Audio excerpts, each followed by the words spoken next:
Would you guys spend $62,000 for this 2026 Ram 1500 with the return of the Hemi? Hey, it's Tim, Pickup Truck Plus SUV Talk here in rainy Michigan. Let's go around this truck and talk about what you get with this Laramie. First up, this is the Laramie trim. It's like the Laramie trim of old. There's no real changes to this model year that I can tell. We have the chrome all over the front.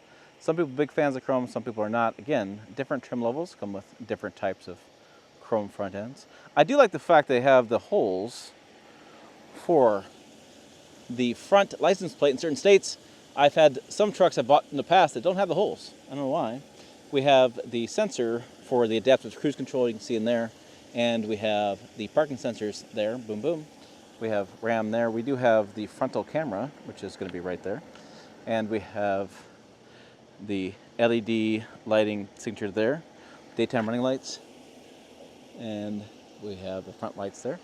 E-torque system in this. So we still have the mild hybrid system, 48 volt mild hybrid system on the Hemi. It still has the MDS, which is the cylinder deactivation in the Hemi. They haven't made any changes there.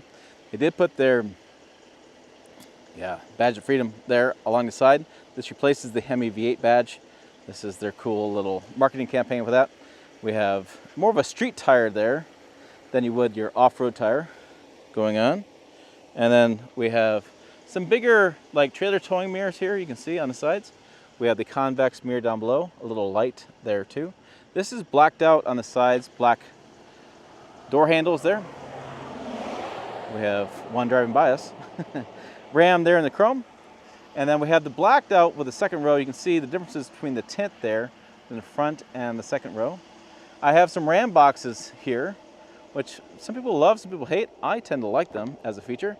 Pop that open, you can lock those. They do have a spot where you have a drain plug, so you can empty this as far as you put ice in here, maybe your favorite cold beer or beverage. You can put some fish in here as well if you want to take it for fishing or whatever you want to do. Close that too and lock it. In this case, that is an option for this truck.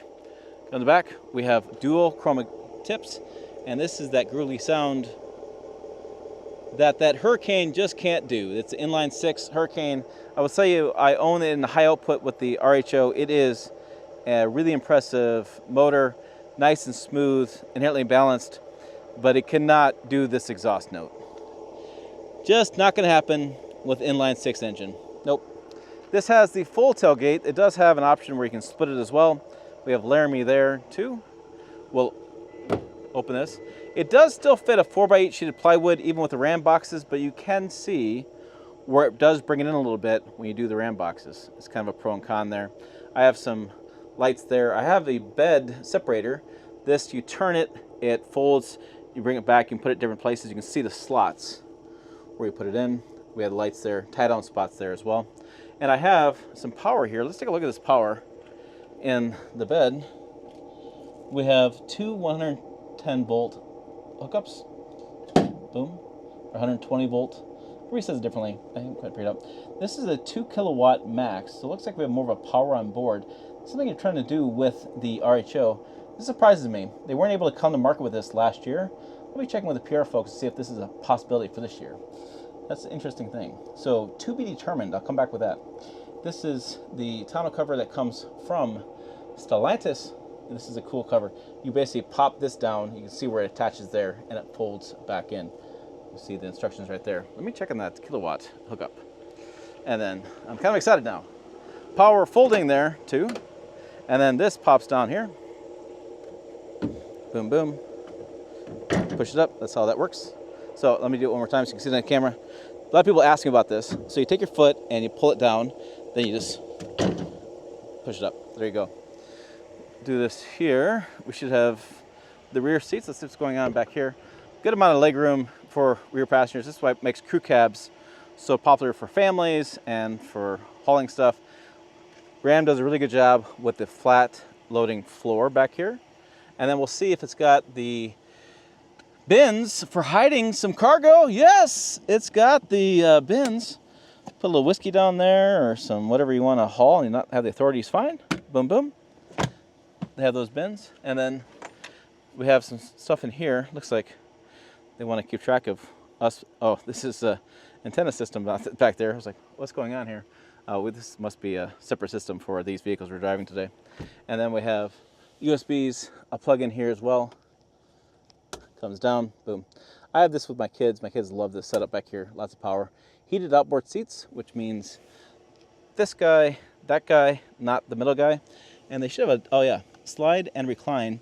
You pull this seat moves forward and that reclines down. It's nice for road trips. Recline that out, lay back a little bit more in the rear seats. Harman Kardon speakers right there. We have the double stitching here. And then a nice little piece of wood trim here. Really beautiful as far as the interior.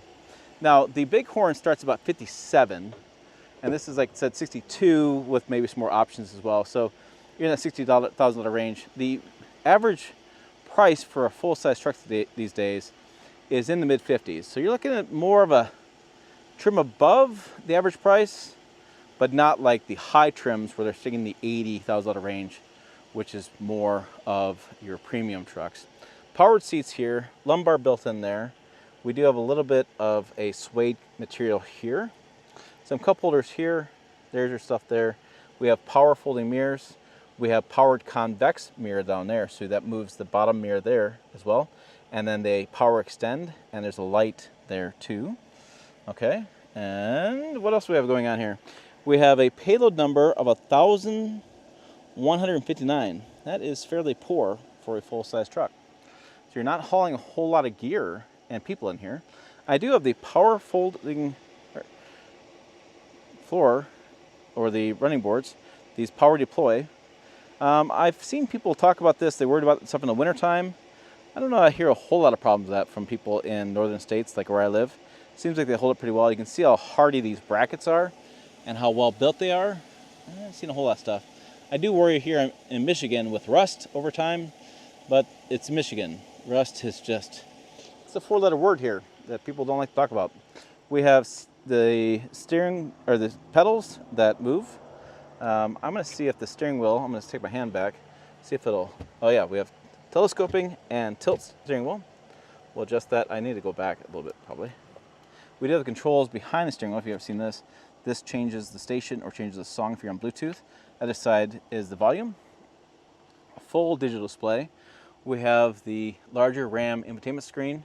This is great for when you want to, what I talk about a lot is see the cameras. A lot of people get all bent out of shape about these screens. Oh, I don't need this big screen, but it is nice when you want to go ahead and see the vehicle cameras. You can see it's nice in the screen. I wish they did the full screen on this. They don't, but you can see around you. There's also another option too, to put favorites. You can favorite the cameras as well. And then I think there's one more spot I was going to go to as far as dashboard, trailer cameras, power management. That must be the new option in the bed. I'm pretty curious about that. That was something they couldn't do last year. I couldn't get my RHO. Maybe they found it as an option this year. That is breaking news, folks. And then you can change the power side step as far as turning on, turning off. So if you're in the wintertime and say you are fearful about having come out because there's snow or there's ice, or if you're parked next to say a sidewalk and you do not want to deploy, that's your magic button for that.